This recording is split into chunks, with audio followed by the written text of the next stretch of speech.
When I asked the question, how does it feel to live without a purpose? These are a couple of the answers that I got, and I'm going to read them to you because I have them right here. It feels like tiredly running. It feels like wasting my life, struggling with my life. It costs the trust in my own abilities. Always feel as I am failing in life. Anxiety, feeling of emptiness, without worth, struggling with self-criticism, struggling to stay relevant and connected with the world around you. And one person actually wrote, it's hard to know who I really am. And we've already gone into that topic, how important it is to know yourself. So what I want to do today, and I'm sorry, I'm just scrolling to get to the information that I wrote down that I want to share with you guys. So where I want to get to you today is,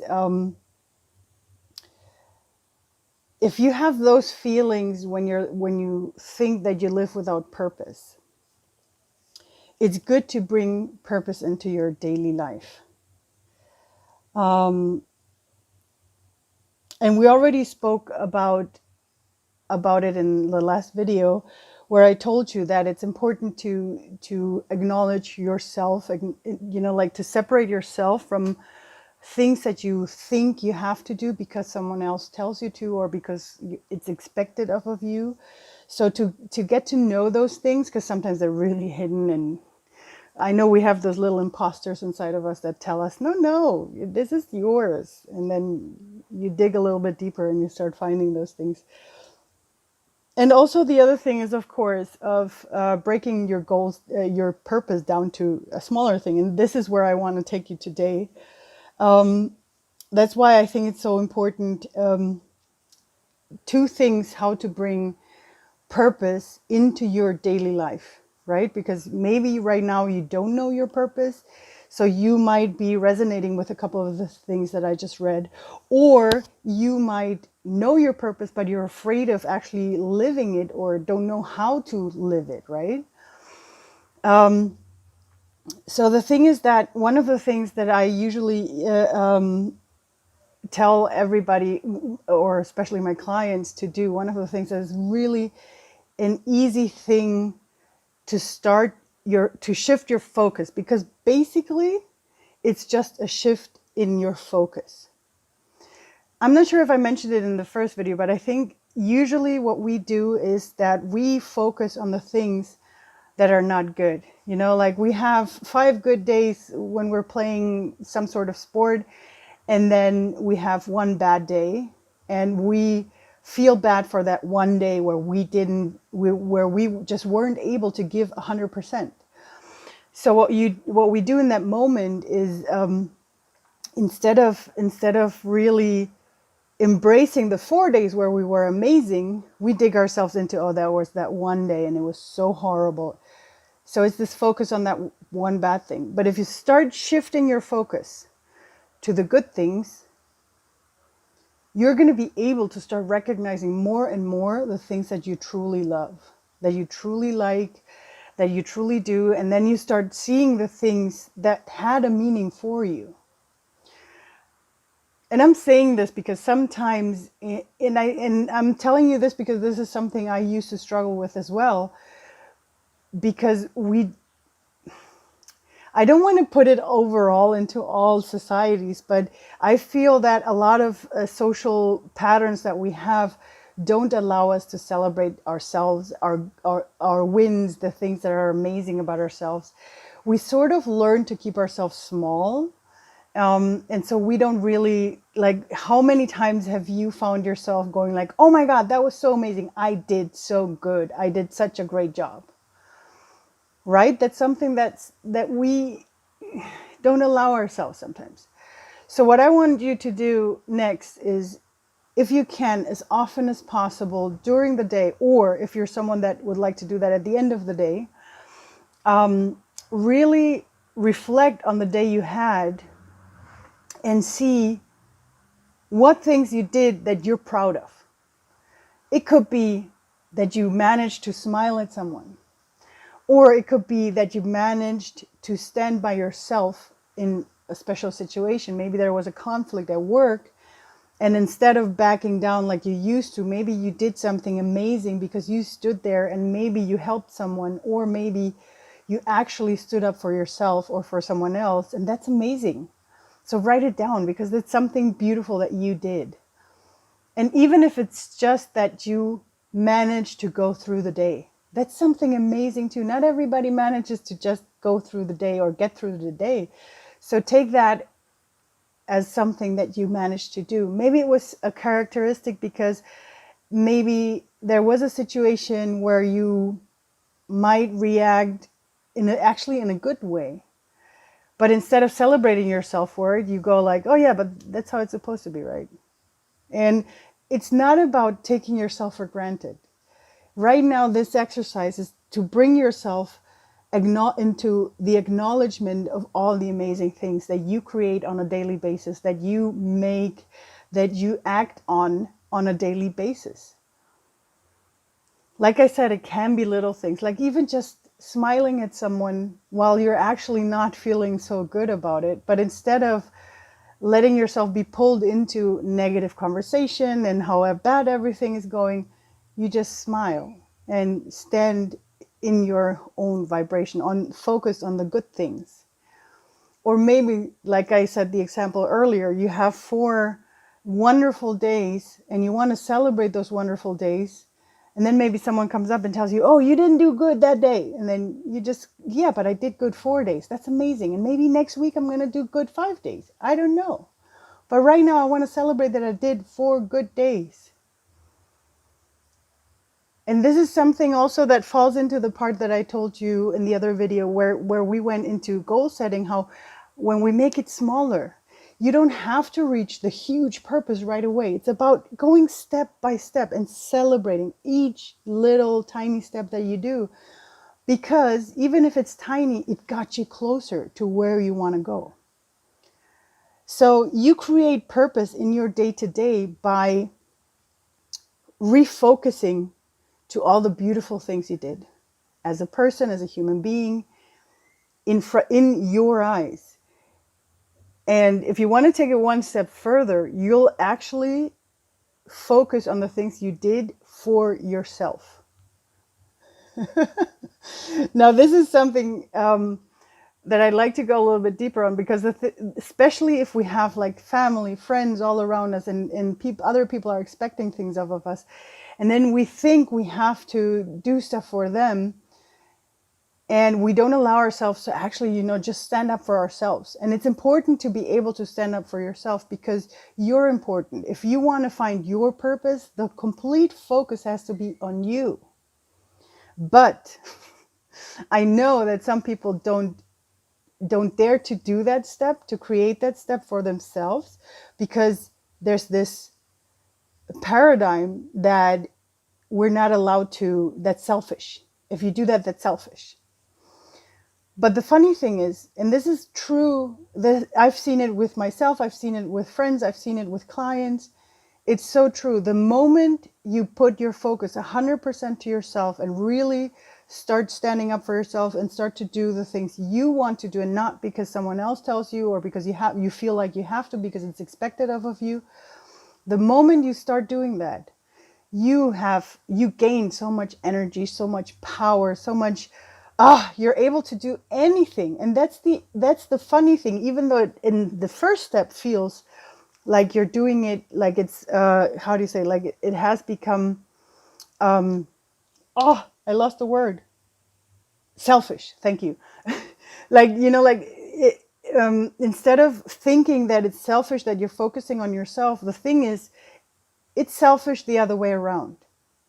Because in the moment you start focusing on yourself, on your energy, on how you want to spread it, on how you want to, spread it into the world, support other people, and do your purpose. Because I know one of the things, and we're going to talk about it later on, but a lot of the people that answered in the survey that I did were saying that I want to be purposeful. I want to be helping other people. I want, I want to live my purpose while helping others. that's awesome, because most of our purposes feel like that. For most of us, we want to be part of the big picture in this world. We want to be able to contribute to the whole system, to our humanity in general. You know, each one of us in our different way. And so we think we always have to dive into that and just, you know, give ourselves up for everybody else.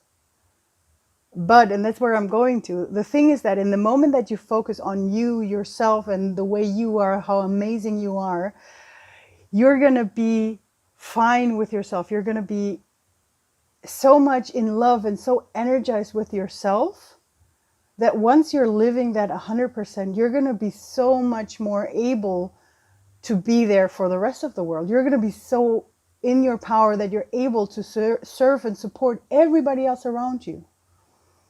So it's just about going over that one step, making every day purposeful, starting to celebrate yourself for all the beautiful things, because those are the things that you're going to make and create, and that is defining your purpose, are those little things on your day-to-day basis. Really go deep and look at yourself and look at all the wonderful things you are doing, the gift that you are. And now I'm getting to the second point, and that's like the second exercise for today, because I feel that a lot of the times we hold back, not just because of the focus,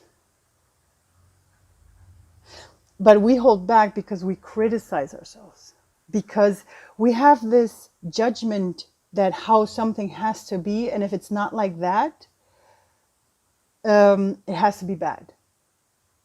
You know, like for example, with that one person that answered, I feel like I'm wasting my life if I'm not living my purpose, right? But the thing is, maybe if you focus on what you're already doing purposefully, with a lot of meaning, with a lot of love, you'll see that you're already doing parts of your purpose. You're already almost there. But like I said in the example earlier, if you have the 4 good days and the 1 bad day, you're probably having a lot of good days, but you're not seeing them because you're always focused on the 1, 2 little days that are not good. So that feels like you've wasted it. And another thing is that sometimes, and this is for everybody, each one of us we have days where we just are not, like we just don't have energy. And it doesn't mean that it's bad that you don't have energy. It's actually, hey, maybe your body, mind, and soul is just asking for a day off. Maybe 2, or maybe 3, maybe it's a whole week. But if you do that purposefully, if you allow yourself, hey, today is just, a day that I just don't want to do anything, then allow yourself to do that. Give purpose to that, because there's this difference. If I focus on, I have this wonderful day, I was very creative, right? So then you have the next day where it's like, ugh, today I don't feel like doing anything, but I should be doing something. I should be doing something. I should be doing something. But you don't do anything for another 2 hours. Oh man, I should be doing something. And then you don't do another thing for 2 hours. A lot of people call this also procrastination. Thank you. So, and the thing is that, yes, that's true. There is procrastination, of course, but usually there's something else behind that. But if you allow yourself to take a day off, to just, okay, today I'm shutting everything off. I don't have to do anything. I'm purposefully allowing myself to do nothing right now. You're going to purposely allow yourself to do nothing, to recharge, to just follow whatever wants to be with you, whatever wants to happen right now, that will help you to be, if you're tired, go to bed, sleep. I know it's hard sometimes when we have jobs, right? And this is me telling you having a job, but that's one of the things that why I wanted to become self-employed, because I wanted to be able to time myself, right? Because I'm a person, I like having siestas in the afternoon. I mean, those are all things that I had to find out about myself, but I like having a siesta in the afternoon. And if I'm in a normal 9 to 5 job, it's weird if you just go like, okay, guys, I'm going to do siesta now. It's coming more and more with what I've seen, like if you have more modern offices, but not every job is like that, right? So if you can't take a day off, it's okay to just move it to the weekend or something like that. But where I'm getting at is to listen to yourself. And maybe, let's say you don't feel energized, you went to your job, and then in the evening you had plans to go out with friends, and you just feel so tired and you just don't feel energized. But then what are the other ones going to think if I don't stay home right now? If I stay home right now? And the thing is to let go of that, because your friends are going to be way happier spending time with you if you have energy to spend time with them than if you have to go there and then you have to really drag yourself through the whole evening, right? So this is like changing again. It's also about changing the focus again, changing the focus, and taking out the critic inside of you that is telling you it's not good if you don't do anything. It's not good if you don't do nothing. It's not good if you go to bed. It's not good if you cancel this. It's not good. So the second practice for today's video is actually, looking into where are you criticizing yourself to do or not do something? Where are you being too hard on yourself? I think this question is always easier to answer if you say, let's say a friend of yours would be in the same situation. What would you tell him or her? You will probably tell her, hey, take a break. You don't burn out. Just, stay home. Take a break for a day. Right? So that they can just relax.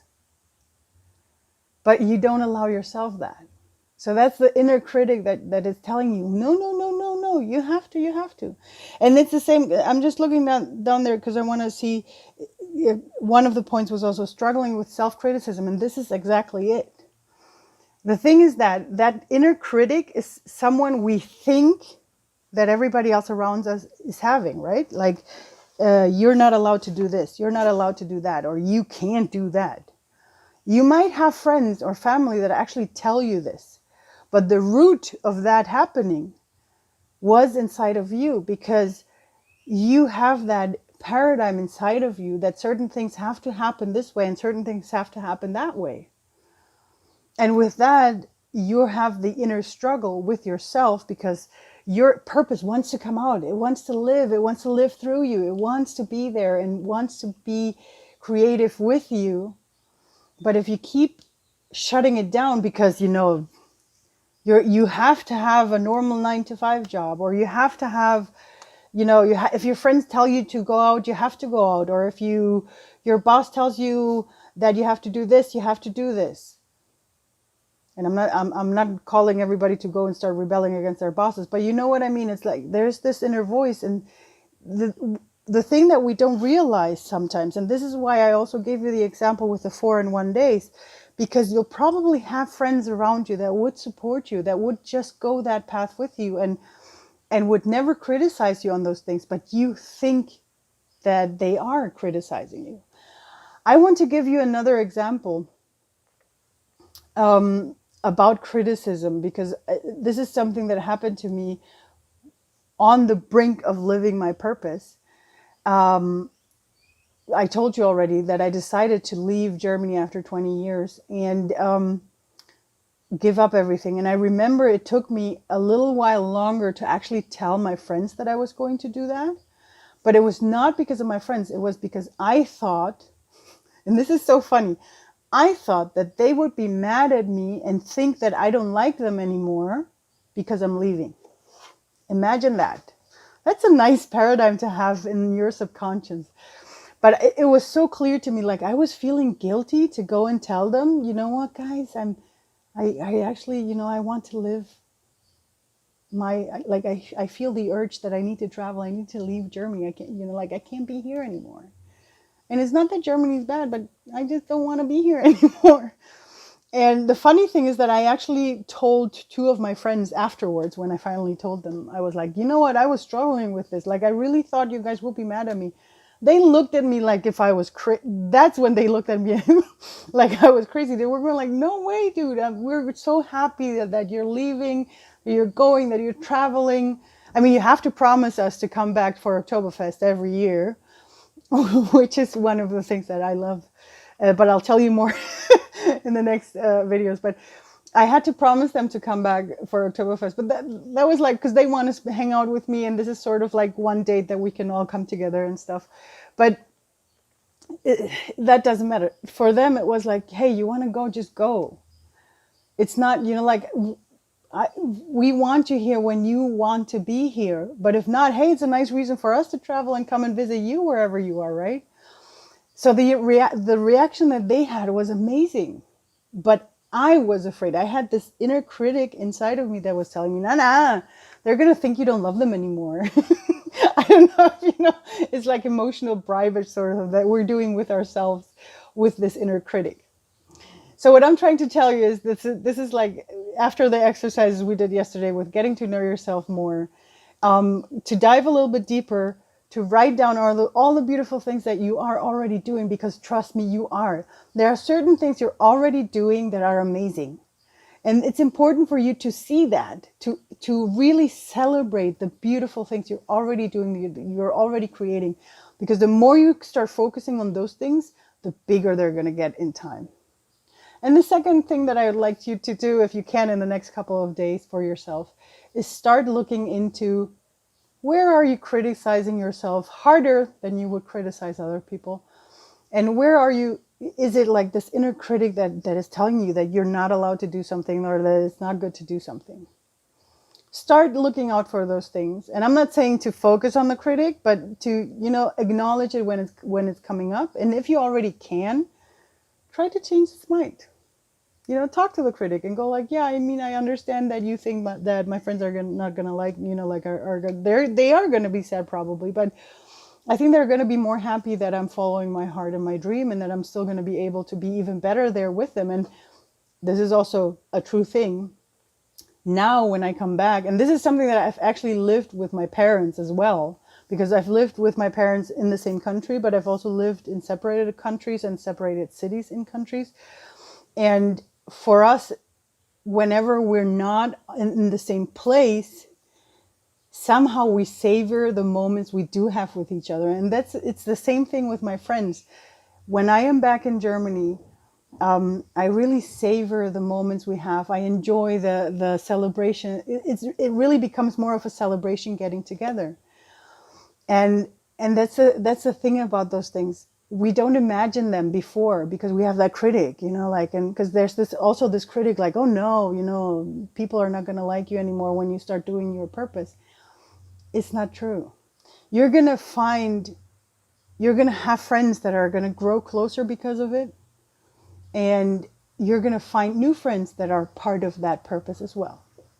But that's just something for another episode.